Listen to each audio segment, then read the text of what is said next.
नमस्कार दोस्तों, मैं सुभाष शर्मा चंडीगढ़ से लाल किताब के ज्ञान में आपका स्वागत करता हूं। दोस्तों, आज हम चर्चा करेंगे कि हर खुशी के मौके के बाद गम के बादल हमारे परिवार में या हमारी ज़िंदगी में क्यों छा जाते हैं। ऐसे क्या कारण होते हैं कुंडली में जो हमें ये इंडिकेट करते हैं कि हमारे हर खुशी मनाने के बाद आगे हमारे जीवन में परेशानियां आ जाएंगी।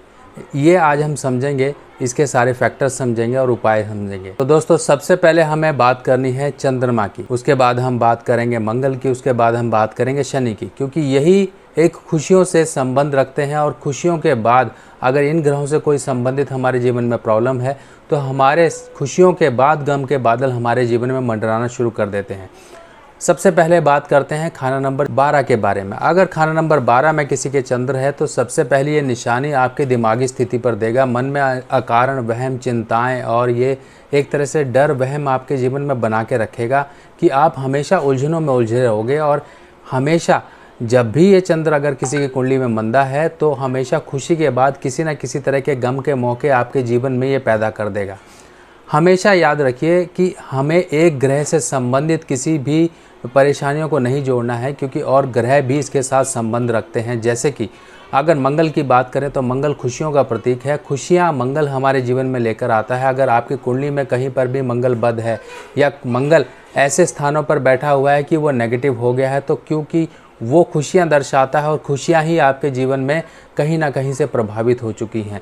तो खुशी, जब भी आप खुशी मनाओगे, मीठा बांटोगे या मीठा संबंधित ऐसा कुछ आप त्यौहार वगैरह या फिर कोई सेलिब्रेशन करोगे तो आपके जीवन में परेशानी आएगी। अब परेशानी क्या आएगी, चाहे वो आर्थिक हो, चाहे मानसिक हो, चाहे शारीरिक हो, यानी कि आपके बनते काम बिगड़ने शुरू होंगे। हो सकता है फाइनेंशियल प्रॉब्लम आ जाए, हो सकता है आपके करियर में प्रॉब्लम आ जाए, हो सकता है आपके जीवन में ऐसा कोई संकट खड़ा हो जाए जिसके भरपाई करते करते आपका काफ़ी अरसा बीत जाए।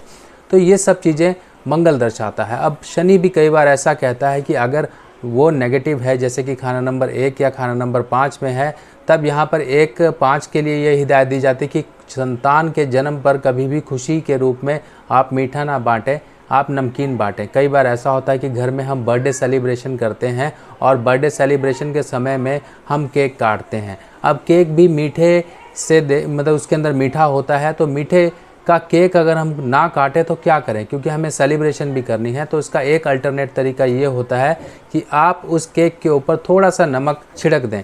एक मीठे का नाम ख़त्म हो जाएगा, यानी कि मीठा भी है वो नमकीन भी है, उसमें नमक शामिल हो गया।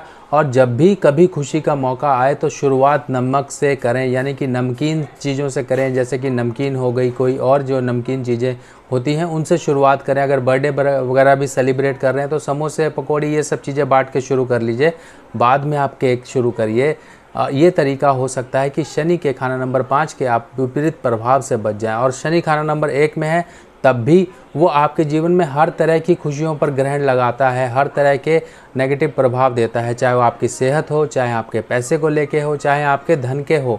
ऐसे व्यक्ति जन्म तो लेंगे अच्छे फले पूरे परिवार में, पर धीरे धीरे धीरे धीरे उनके परिवार की संपत्ति और उनके परिवार का धन ऐसे ख़त्म होता जाता है जैसे जैसे उनकी एज बढ़ती जाती है। और वो आगे एक मिडिल एज में आके 40-42 के बाद वो जीवन में परेशानियों का ज़्यादा सामना शुरू कर देते हैं। शारीरिक परेशानियां भी रहती हैं, दिमागी उलझनें भी रहती हैं। अब बात करते हैं खाना नंबर 12 की। देखिए, जैसा कि खाना नंबर 12 का चंद्र अगर है किसी की कुंडली में तो यहाँ पर ये हिदायत दी जाती है किसी की साधु, मौलवी, साधु संतों या फिर पंडित वगैरह को आप खाना वगैरह ना खिलाएं। कई बार क्या होता है, कुछ लोग मंदिर के पास रहते हैं या फिर कई लोगों में आदत होती है कि हाँ, हम खाना बनाएं, अपने घर के आसपास कहीं पर भी जो धर्म स्थान है वहाँ पे ले जाके उनको खाना खिलाया करें। वहाँ पंडित जी बैठे हैं या फिर वहाँ मौलवी जी बैठे हैं, साधु मिल गए तो साधु को खाना खिलाना शुरू कर दें। ऐसा बिल्कुल ना करें। खाना नंबर 12 के चंद्र के लिए यहाँ पर साफ हिदायत दी जाती है कि ऐसा व्यक्ति दूसरों को खाना खिलाएगा तो अपने जीवन में परेशानियाँ और ज़्यादा पैदा कर देगा। अब खाना ही खिलाना है, आपको मन की शांति ही लेनी है, तो अपने हाथ से क्यों खिला रहे हो? आपके घर के और भी लोग हैं, वो भी दे सकते हैं। आपके मन को शांति भी मिल जाएगी, आपके घर का भोजन आपसे वहाँ से जा रहा है और आपका जो है एक हिदायत जिसे कि उसूल कहते हैं, वो भी उसूल भी भंग नहीं होगा और आपका चंद्रमा जो खाना नंबर 12 का है वो भी सही ढंग से आपके जीवन में असर करता रहेगा। और इसके अलावा कुछ एक और बातें होती हैं, जैसे कईयों के मकान जो होते हैं परिवार में रहते हैं, कुछ नीचे रहते हैं, कुछ ऊपर रहते हैं, और किसी की कुंडली में अगर चंद्र खाना नंबर 12 में है और उसके जीवन में तरक्कियां नहीं आ रही हैं, उसके जीवन में हर जगह खराबियां पैदा हो रही हैं, तो ऐसा व्यक्ति कभी भी बेसमेंट या नीचे की फ्लोर में ना रहे। जितना ऊपर की फ्लोर में रहेगा उसके जीवन में तरक्कियां भी उतनी ऊंचाई के रूप में आएंगी, यानी कि उसको तरक्कियां मिलेंगी, उसके जीवन में सक्सेस का एक लेवल हाई रहेगा। ऐसा व्यक्ति माता के स्वास्थ्य को लेके, माता के साथ संबंध को लेके कई बार परेशानियां झेलता है, माता का स्वास्थ्य खराब रह सकता है।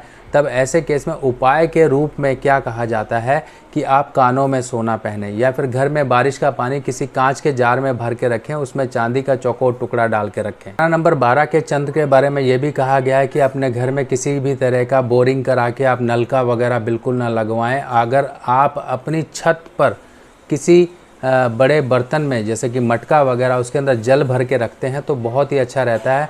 और आजकल के समय में ऐसा अगर मटका आप रखते हैं तो ज़रूर ध्यान रखिए कि वो समय समय पे उसका पानी बदलते रहें, क्योंकि डेंगू का भी सीज़न चल रहा है। कहीं आपने छत पे रखा मटका, फिर बाद में कहो कांटा लगा, तो यानी कि मच्छर कब कांटा लगा जाए और आपके जीवन में परेशानियां क्रिएट कर जाए, तो उसका भी ध्यान रखना है। ज़रूरी नहीं मटका आपके घर में कूलर, पानी, कहीं पर भी पानी इकट्ठा होता है तो उसको साफ़ करते रहें। उपाय अपनी जगह है और अपनी सावधानियां अपनी जगह हैं, तो उनका भी ध्यान रखें। चंद्र 12 के लिए उपाय के रूप में ये भी कहा गया है कि धर्म स्थान अगर ऐसा व्यक्ति जाता रहे तो उसके जीवन में काफ़ी तरक्कियां आती हैं, उसकी काफ़ी परेशानियां ऐसे ही दूर हो जाती हैं। अब इसके बाद हम बात करते हैं खाना नंबर 1 के शनि के लिए। शनि के लिए सिंपल उपाय ये है कि आप 43 डेज़ लगातार कच्ची भूमि पर सरसों तेल की कुछ बूंदें डालते रहें। काले कपड़ों का परहेज करें। गले में अगर हो सके तो तांबे की चेन पहन के रखें या फिर लाल धागा पहन के रखें। 7 काले नमक के टुकड़े या फिर काले सुरमे के टुकड़े आप जब भी मौका मिला करें शनिवार के शनिवार घास वाली ज़मीन में दबाते रहें, तब भी शनि के नेगेटिव प्रभावों से बचाव होता रहता है, क्योंकि शनि यहाँ बहुत सारी उलझनें और परेशानियाँ पैदा करता है। घर में आप 2 मिट्टी के बंदर पूर्व की तरफ देखते हुए ज़रूर घर में रखें। यहाँ पर सूर्य के फलों को मजबूती मिलेगी अगर शनि खाना नंबर 1 का है। अगर किसी की कुंडली में खाना नंबर 4 में मंगल है तो घर में 4 चांदी की ईंटें 10-10 ग्राम की स्क्वायर पीस जैसे शेप की, जो हमारी रेक्टेंगल शेप का होता है, ईंट की शेप की होती हैं, वो आप घर में ज़रूर रखिए।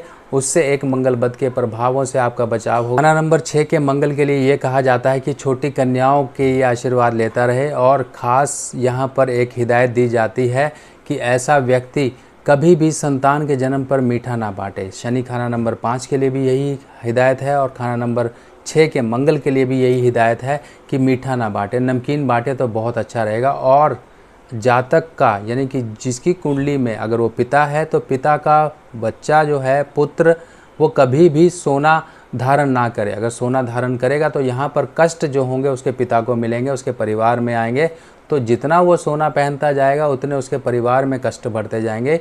ये एक खाना नंबर 6 के मंगल के लिए सुझाव दिया जाता है कि ऐसा व्यक्ति सोना छोड़ के चांदी पहने तो बहुत ही अच्छा रहेगा। अगर मंगल 6 वाला गणेश जी की उपासना करता है, गणेश जी की पूजा करता है, तो इससे भी काफ़ी ज़्यादा उसे लाभदायक रिजल्ट मिलते हैं। उसके जीवन में एक नेगेटिव प्रभावों से जो है उसकी बचाव होते रहते हैं। अगर मंगल 6 वाला व्यक्ति अपनी बहन या बुआ को हरे रंग के कपड़े वगैरह देता रहता है तो उसको बहुत ही अच्छे रिजल्ट मिलते हैं। मंगल 6 यहाँ पर है बुध के प्रभाव वाले भाव में, तो यहाँ पर बुध को नेक करना औलाद की रक्षा के लिए भी यहाँ पर काम करता है और जीवन की कई परेशानियों से यहाँ बचाता है। कई बार क्या होता है मंगल 6 में मैरिड लाइफ को भी प्रॉब्लम करता है, तब ऐसे केस में हमें शनि संबंधित चीज़ों को दान करना है मंदिर में, जैसे कि सरसों का तेल, साबुत माँ या उड़द जिसे हम बोलते हैं, वो मंदिर में डोनेट करता रहेगा, तब भी यहाँ मंगल 6 से काफ़ी बचाव हो जाता है। तो दोस्तों आज की वीडियो आपको कैसी लगी ज़रूर मुझे कमेंट सेक्शन में बताइएगा। बाकी नेक्स्ट वीडियो पोस्ट में फिर मिलेंगे, तब तक के लिए अपने सुभाष भाई को आज्ञा दीजिए। नमस्कार।